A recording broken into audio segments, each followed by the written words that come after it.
Assalamualaikum warahmatullahi wabarakatuh. Dalam sejarah Islam, tidak ada peristiwa yang lebih mengguncang hati para sahabat selain hari di mana mereka harus kehilangan cahaya penuntun mereka. Kitab Ar-Rahiq Al-Makhtum mencatat, setelah Rasulullah Shallallahu Alaihi Wasallam menunaikan haji wada, haji perpisahan, seolah-olah beliau telah menyelesaikan misinya di bumi. Tanda-tanda itu mulai tampak. Di akhir bulan Safar tahun 11 Hijriah, saat beliau pulang dari mengurus jenazah di Baqi', beliau merasakan sakit kepala. Demam mulai menyerang tubuh mulia beliau. Inilah awal dari sakit yang akan mengantarkan beliau kembali kepada Ar-Rafiq Al-A'la. Sang kekasih tertinggi sakit beliau semakin berat. Ar-Rahiq Al-Makhtum merinci bagaimana beliau dalam keadilan yang sempurna meminta izin kepada istri-istri beliau yang lain untuk dirawat di rumah Aisyah radhiyallahu anha. Selama 11 hari beliau menderita sakit. Demamnya sangat tinggi. Beliau bersabda bahwa rasa sakit yang beliau alami setara dengan rasa sakit dua orang biasa, sebagai ujian untuk meninggikan derajat beliau. Ketika sakitnya semakin parah hingga tak sanggup berdiri untuk sholat, beliau memberikan isyarat kepemimpinan yang jelas. Beliau bersabda, "Perintahkan Abu Bakar untuk mengimami sholat orang-orang." Aisyah mencoba menawarkan yang lain, khawatir ayahnya tak sanggup menahan tangis. Namun, beliau mengulanginya dengan tegas. Selama 3 hari, Abu Bakar Asy-Syiddiq menggantikan beliau di mihrab.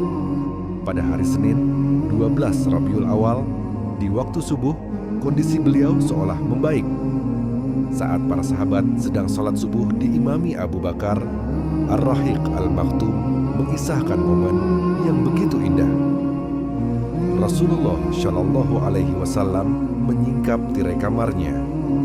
Beliau memandang barisan sholat kaum muslimin yang rapi dan teratur. Wajah beliau berseri-seri, lalu beliau tersenyum. Itulah senyuman terakhir beliau di hadapan umatnya. Para sahabat hampir saja teralihkan karena bahagianya melihat beliau. Namun beliau memberi isyarat agar mereka melanjutkan sholat. Lalu beliau menutup tirai itu kembali.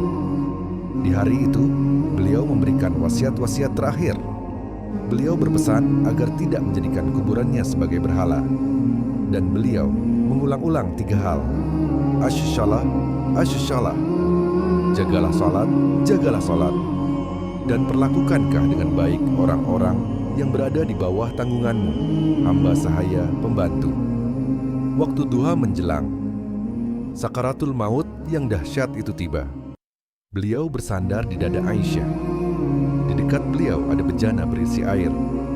Beliau mencelupkan kedua tangannya ke air, lalu mengusapkannya ke wajah, seraya berkata, "La ilaha illallah." Sesungguhnya kematian itu memiliki sakarat penderitaan. Putri beliau, Fatimah, menangis melihat penderitaan ayahnya. Namun beliau menenangkannya.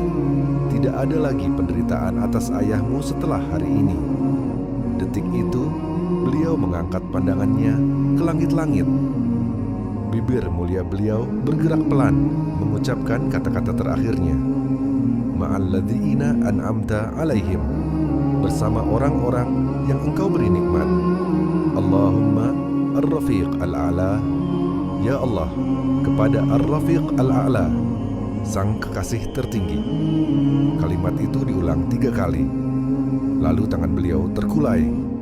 Ruh paling mulia itu telah kembali ke hadirat Rabbanya. Musik pelan, jeda sejenak. Madinah menjadi gelap. Kabar itu menyambar. Para sahabat terguncang. Umar bin Khattab berdiri menghunus pedang, tidak percaya beliau telah wafat. Hingga Abu Bakar Asy-Syiddiq datang. Ia mencium kening Rasulullah dan berkata, "Man kana ya'budu Muhammadan, fa inna Muhammadan qad mata. Wa man kana ya'budu Allaha, fa inna Allaha hayyun la yamut." Barang siapa menyembah Muhammad, sungguh Muhammad telah wafat. Dan barang siapa menyembah Allah, sungguh Allah Maha Hidup dan tidak akan pernah mati. Rasulullah telah tiada, namun risalahnya abadi selamanya. Shallallahu ala Muhammad, Shallallahu alaihi wasallam. Wassalamualaikum.